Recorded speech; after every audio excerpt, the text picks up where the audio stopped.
Hi guys, welcome back to JD's Kitchen and thank you guys for stopping by. Today we are going to be making this delicious Mbongo Tchobi recipe. Some people call it Mbongo for short. This is a Cameroonian delicacy eaten and best prepared by the Bassa people. Let's jump into our ingredients. You're going to be needing some fish, whichever fish you prefer, or meat. You're going to want to season your fish with some white pepper and some salt.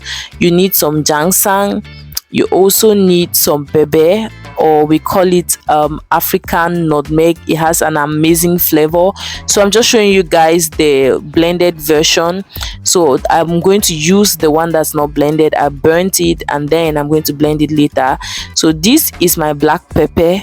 There's a difference between black pepper and bush pepper. I'm sure a couple of people might not know that.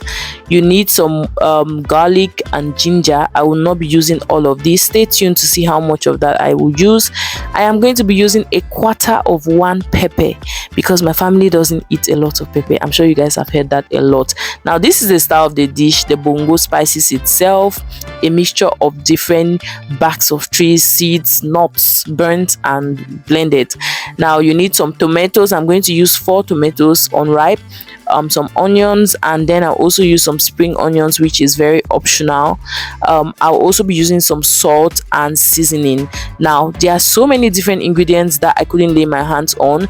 There's this bark of a tree, there's a leaf. I normally use that leaf for my banga soup, and the Bassa people would always use that when they are cooking bongo, but I couldn't lay my hands on those, and so I used just these ones. Okay, so I went ahead to blend my ginseng, my black pepper, and then my bebe.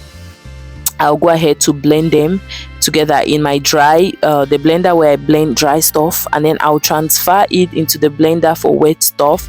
And then I'm going to add tomatoes, I'm going to add onions, I'll add the garlic, the ginger, everything. This meal is very easy to make. Once you have all the ingredients available for you, it's easy to make.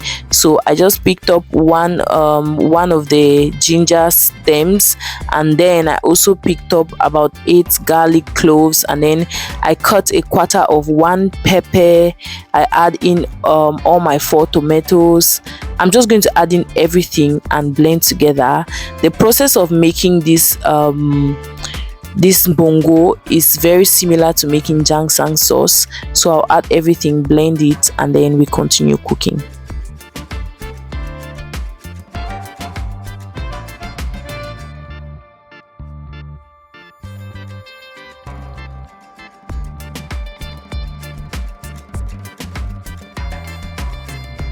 So after blending, I'm going to pour a portion of the blended bongo into the bongo sauce. I'm going to pour it into the fish just to marinate the fish. Okay, I'm going to pour just a little portion of it, and then my oil is on the fire getting hot.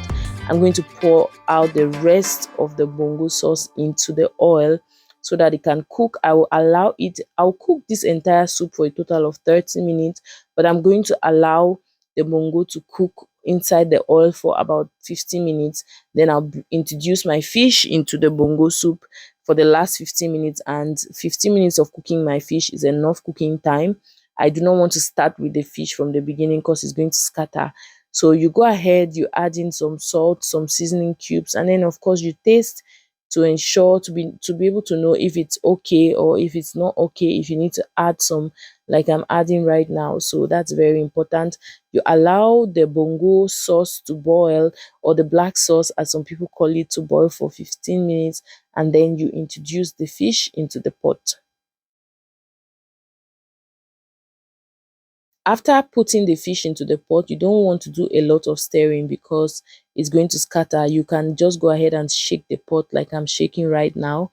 Bongo was ready after 30 minutes, and we enjoyed it with some boiled cassava. I have a video on the channel where I shared with you guys how to boil cassava, what to take out, what to look out for when buying cassava from the market, how long do you have to boil it, and all that good stuff. Thank you guys so much for watching this video. I will see you guys on the next one. Bye.